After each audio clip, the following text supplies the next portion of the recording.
final do século XVII, desbravadores vindos de São Paulo vencem obstáculos de toda espécie em busca do sonhado território do ouro. Desde a chegada dos portugueses ao Brasil, em 1500, a descoberta do Eldorado é a grande meta. Dentro da floresta imensa, atrás das altas montanhas, um tesouro incalculável é a promessa que anima a coragem dos bandeirantes. A primeira grande bandeira é a de Fernão Dias. Ela cruza os sertões à procura de pedras preciosas. Quer encontrar a Serra das Esmeraldas. Um grupo de bandeirantes se instala na região de Sabará, às margens do Rio das Velhas, onde o ouro é facilmente retirado dos córregos. Corre a notícia do ouro preto. Ouro recoberto por uma fina película de óxido de ferro, ouro como nunca se viu igual. O grande depósito estaria junto de uma pedra colossal, que os índios chamam Itacolomi, a pedra e o menino de pedra, a pedra-mãe e seu filho. Encontrar o Itacolomi é o desafio. Bandeiras que vêm do sul ou do leste não conseguem atingir o sinal. Nesse mar de montanhas, a pedra e o menino de pedra são um mistério a ser decifrado. O bandeirante Antônio Dias resolve partir de Sabará para chegar até as nascentes do Rio das Velhas. Ele acredita que assim pode achar o Itacolomi. Depois de penosos esforços, a bandeira alcança as nascentes na Cachoeira das Andorinhas. Todos estão acampados e na manhã do dia 24 de junho de 1698, festa de São João, a Bluma desaparece como por encanto. E lá está o marco, a baliza de pedra que anuncia o ouro preto.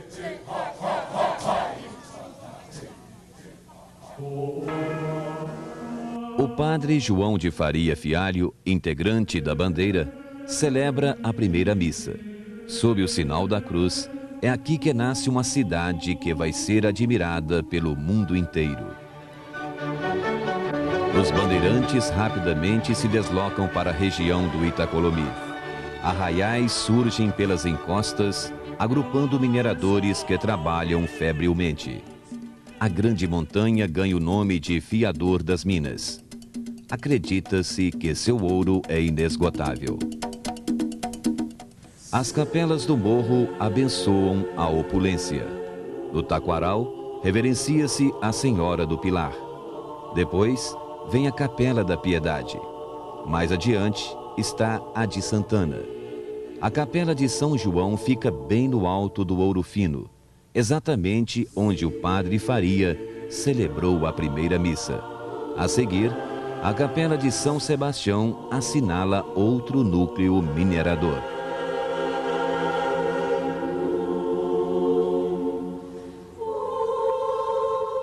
Rapidamente aparecem novas aglomerações. No fundo do vale, o padre Faria faz erguer a capela para Nossa Senhora do Rosário. E junto ao córrego do Sobreira, um templo para a Senhora da Conceição, é iniciativa do próprio Antônio Dias. Mas a região fervilha. No Morro do Pascoal, chamado Fiador das Minas, pela abundância de ouro, tudo cheira a conspiração contra a cobrança de impostos. O fisco é abusivo, diz Pascoal da Silva Guimarães, poderoso senhor de Minas. Felipe dos Santos e Frei Vicente Botelho também reagem. Surgem os focos não só de descontentamento, mas de rebelião. Para acabar com a revolta, as tropas acabam prendendo Felipe dos Santos na Praça da Matriz de Cachoeira do Campo. Na praça principal de Vila Rica, ele é arrastado por 4 cavalos, para servir de exemplo a todos que se levantassem contra as ordens do rei. O governo de Portugal se preocupa com tanta efervescência. É preciso organizar a aventura, aplacar a febre e impor a ordem colonial. O governador Antônio de Albuquerque cria Vila Rica, em 1711, reunindo todos os povoados do Ouro Preto. No alto do morro de Santa Quitéria, estende-se a Praça do Poder. Vila Rica ergue palácios para abrigar os governantes e seus ricos governados. A cidade cresce sobre os morros e domina as armadilhas da geografia. No cânion de Ouro Preto, entre duas serras monumentais, as igrejas vêm coroar o cume dos montes. As capelas primitivas cedem lugar a construções que impressionam pela arquitetura exuberante. Duas igrejas têm missão especial sobre as outras. São as matrizes do Pilar e da Conceição de Antônio Dias. O Pilar, no fundo de Ouro Preto, começa como ermida e em 1733 abre as portas de um verdadeiro tesouro. 400 quilos de ouro recobrem a talha delirante dos altares. Francisco Xavier de Brito, mestre português, inaugura o estilo Dom João V no altar-mor. Um festival barroco, chamado Triunfo Eucarístico, registra o entusiasmo de Vila Rica com a conclusão da nova matriz. A fé se manifesta com pompa e grandiosidade. É preciso render graças a Deus pela riqueza que se espalha pela terra. Do outro lado da cidade, a capela do bandeirante Antônio Dias se transforma na imponente matriz de Nossa Senhora da Conceição. Aqui, os paulistas e seus descendentes cultuam a Conceição. O arquiteto Manuel Francisco Lisboa traça o novo templo.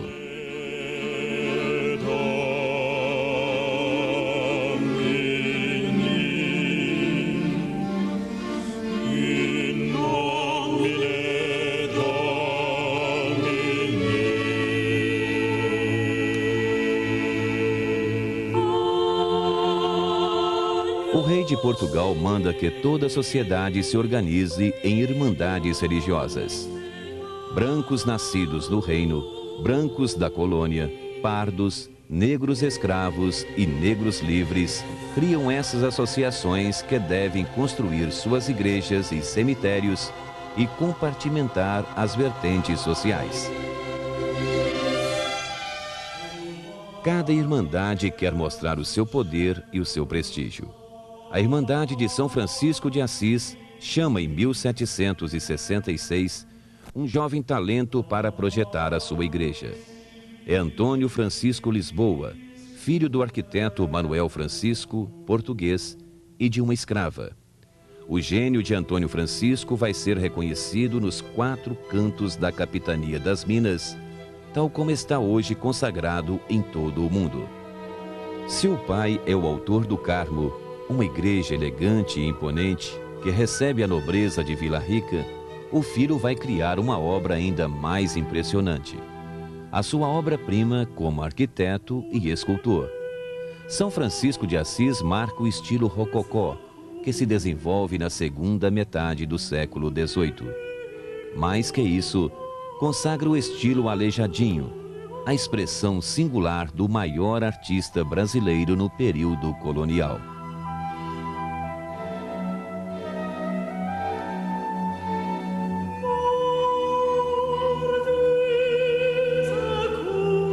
Antônio Francisco inicia muito cedo suas atividades artísticas. Aprende com o pai, com Xavier de Brito e outros mestres. As encomendas se multiplicam. Ele viaja por Minas para atender aos convites. Torna-se o melhor arquiteto e o mais renomado escultor das Minas Gerais. Mas uma estranha doença toma conta do artista. Até hoje estudada por especialistas, a partir de quase nenhuma documentação a respeito, essa doença vai lentamente mutilando as mãos e o corpo de Antônio Francisco. E o povo começa a chamá-lo de aleijadinho. Cada vez mais arredio, ele se esconde ou se disfarça, mas não para de trabalhar. Os ajudantes prendem os instrumentos em suas mãos. E ele transforma a pedra-sabão e a madeira em obras de arte cada vez mais belas.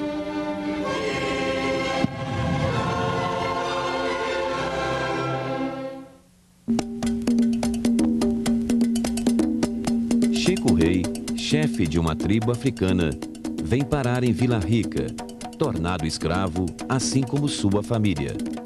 Guardando ouro em pó nos cabelos crespos, ele consegue a quantia necessária para comprar a liberdade do filho.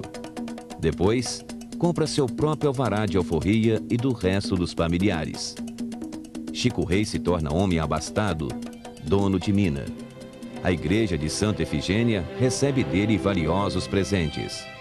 E com sua família, o Chico Rei sobe a ladeira para assistir à missa na igreja da Princesa Núbia que o Vaticano canonizou.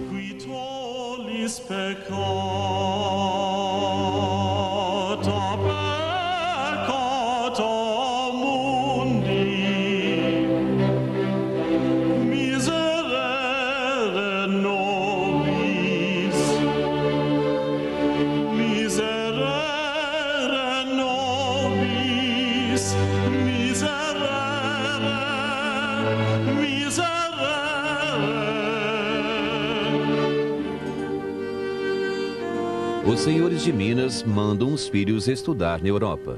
Na Universidade de Coimbra, em Paris ou Montpellier, eles entram em contato com as ideias novas do fim do século XVIII. A América acaba de proclamar sua independência da Inglaterra. O Brasil pode fazer o mesmo. Minas começa a sonhar com a liberdade. O desembargador Tomás Antônio Gonzaga mora no Largo de São Francisco de Assis. De sua varanda, ele avista a casa da jovem Maria Doroteia Joaquina de Seixas. Ela é uma das moças mais belas da capitania e está prometida em casamento ao desembargador poeta. Tomás Gonzaga a transforma numa linda pastora que passeia por seus poemas de amor. Ele é Dirceu, o pastor enamorado pela bela Marília Bela.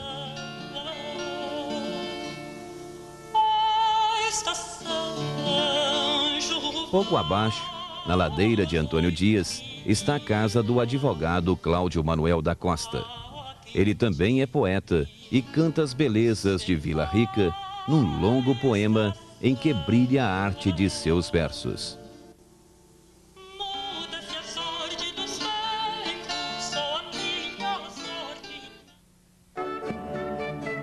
Na rua direita do Pilar, fica a casa do tenente Francisco de Paula Freire de Andrade, comandante da tropa paga. Ele é casado com uma filha de Álvares Maciel, proprietário de uma casa afastado do centro da vila, de onde se tem uma bela vista da cidade. É aqui que se reúnem todos. É aqui que falam de liberdade nas longas noites de Vila Rica. Os poetas Tomás Gonzaga e Cláudio Manuel da Costa conversam com o coronel Inácio José de Alvarenga Peixoto, também poeta, e sua mulher, Bárbara Eliodora. Chegam os padres Rolim e Toledo. E Álvares Maciel Filho conta novidades da Europa. Falam da República Americana do Norte, das obras de Voltaire e Rousseau. Um dia, na casa de Freire de Andrade, desenham a bandeira da futura República do Brasil.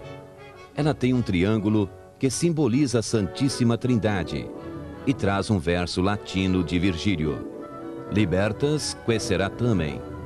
Liberdade ainda que tardia. O alferes Joaquim José da Silva Xavier é o mais entusiasmado com o movimento. Ele viaja pela capitania pregando abertamente a conjuração.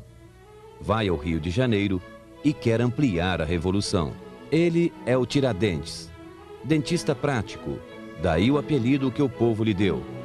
Tem conhecimento de engenharia e mineração, é um homem preparado, inteligente e inquieto.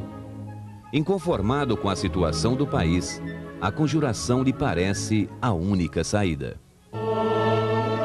A denúncia de alguns participantes de conversas interrompe o sonho. À noite, um encapuçado passa na casa de cada inconfidente avisando da traição. Mas era tarde demais. O governador da capitania, Visconde de Barbacena, e o vice-rei Luís de Vasconcelos reprime a inconfidência, ordenando prisões e inquéritos. Em 1789, os conspiradores são presos. Na Casa dos Contos, o governo aprisiona vários conjurados. O poeta Cláudio Manuel da Costa é encontrado morto numa pequena cela. Levados para o Rio de Janeiro, eles só vão conhecer a sentença final em 1792. A pena de morte vira degredo na África. O Tiradentes é enforcado no dia 21 de abril deste mesmo ano para servir de exemplo. Sua cabeça é exposta em poste de ignomínia na praça principal. Era a semente da independência do Brasil.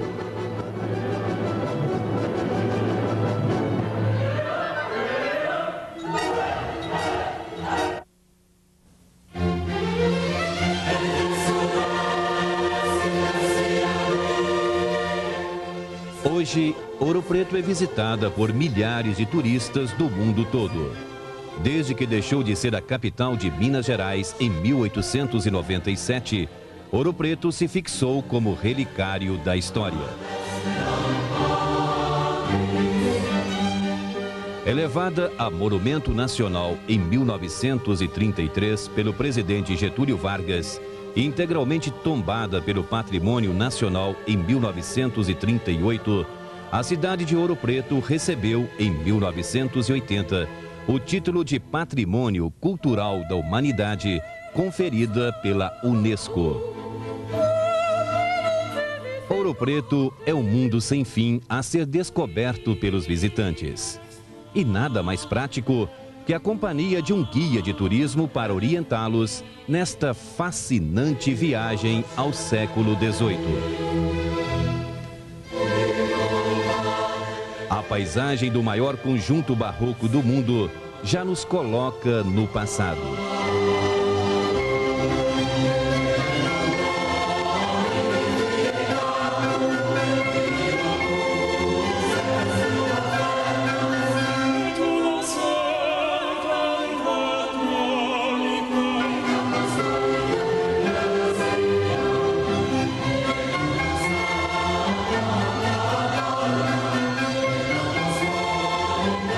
Os museus são as portas de entrada para relembrar o fascínio da nossa história.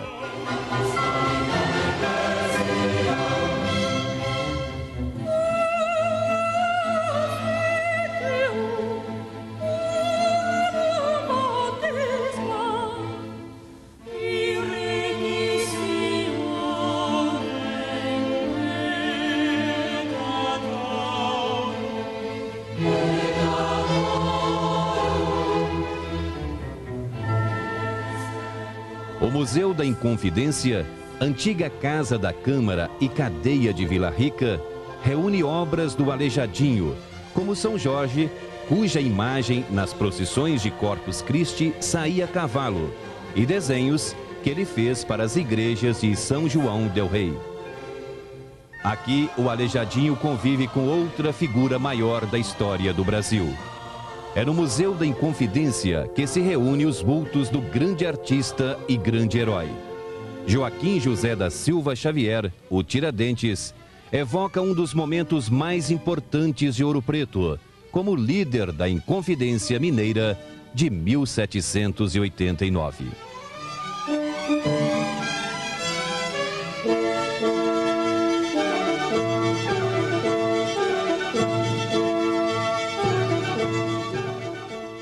Na centenária Escola de Minas, o Museu de Mineralogia nos mostra os mais surpreendentes segredos do reino mineral. A escola possui ainda outros museus de ciência e tecnologia dedicados à metalurgia, à história natural, à eletrotécnica e à astronomia. Se os museus são fascinantes, você tem ainda as igrejas para visitar. Algumas se destacam pela harmonia, beleza e riqueza de seus interiores. A riqueza das igrejas não está somente no ouro que recobre suas talhas. Em cada detalhe, há sempre uma história para contar.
Hospedados em belas pousadas e hotéis que aproveitam o charme da arquitetura e do mobiliário do século XVIII, os turistas têm tempo para uma visita não só aos monumentos, pois Ouro Preto nos reserva muitas surpresas. Não importa onde estivermos, há sempre uma cena pitoresca ou algo para apreciar. Vai virar, me dê água pra beber, carro vai virar. Pra matar a minha sede, carro vai virar.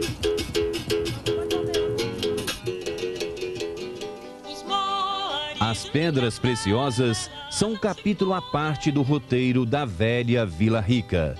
As lojas oferecem amostras da riqueza das Minas Gerais. O topázio imperial encontrado nas cercanias de Ouro Preto e na fronteira da extinta União Soviética com a China é uma das raridades que despertam a curiosidade dos turistas. Nos restaurantes, uma pausa necessária. Você vai encontrar aqui o melhor da cozinha típica mineira, que reúne tradições portuguesas e africanas.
Em qualquer época do ano, as festas tradicionais deixam Ouro Preto mais viva.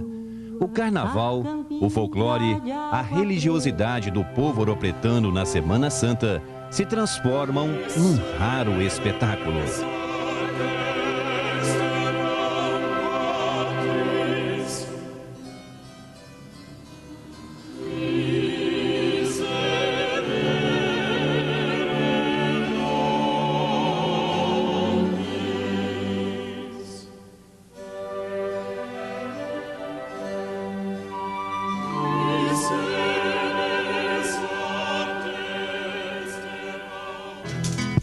Sou madeira de lei, no meu lugar sou rei, sou a popa e o caroço, montanha, pra mim é ladeira. E pra ser pau que nasce torto, sou pau de atiradeira. O jogo bonito é o jogo de Angola. A cultura encontra aqui o espaço ideal para as mais variadas manifestações. Música, teatro, dança, literatura e artes plásticas. Inúmeros ateliês de artistas plásticos, entre pintores, escultores de pedra-sabão e entalhadores, provam que Ouro Preto é uma fonte eterna de inspiração.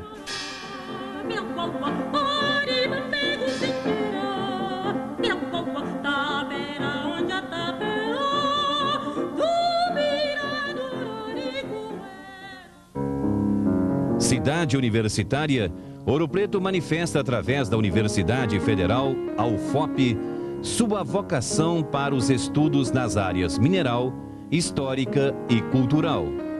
A Escola de Farmácia, fundada em 1839, é o mais antigo estabelecimento do gênero na América Latina.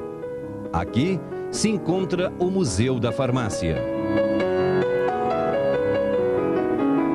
A Escola de Minas, criada em 1876 por determinação do imperador Dom Pedro II, vem formando gerações e gerações de engenheiros nas áreas de Minas, metalurgia, geologia e civil.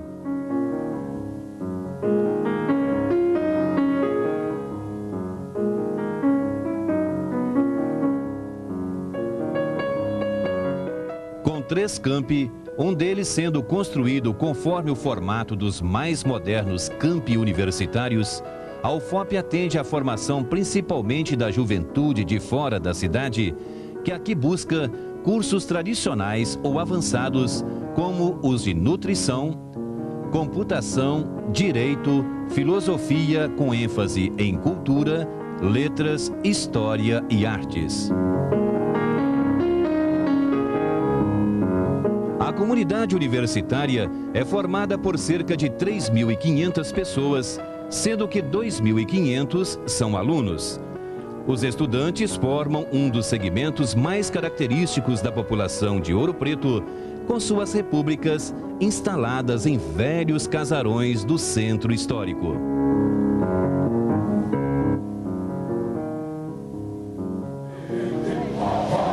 Você pode reviver o espírito de aventura dos bandeirantes numa viagem em centenárias estradas pelos 12 distritos de Ouro Preto. Aqui, a volta ao passado se completa. As manifestações mais profundas da alma popular continuam a renovar tradições de quase 3 séculos de história.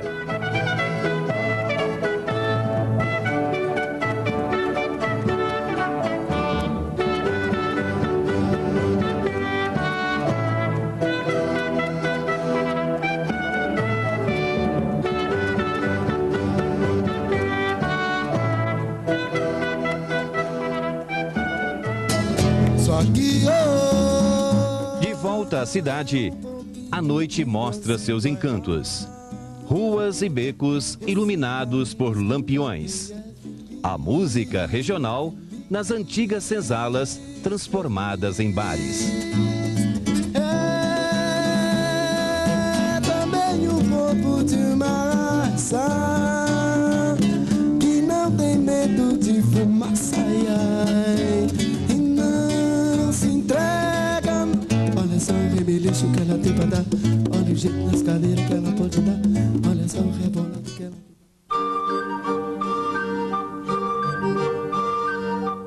Descobrir Ouro Preto é caminhar vagarosamente por suas ladeiras íngremes. Subir aos pontos privilegiados da serra que abrem cenários mágicos ao espectador.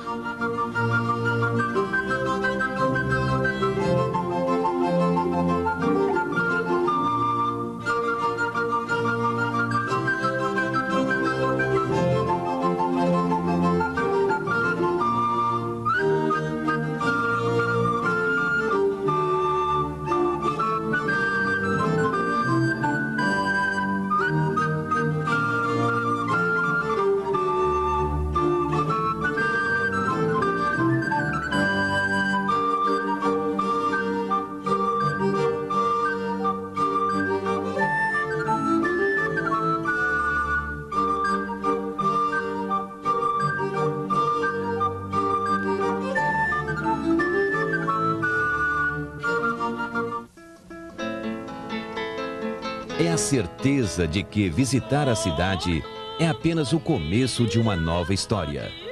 Uma história de amor entre você e uma obra de arte que pertence a cada ser humano, porque é um patrimônio de toda a humanidade.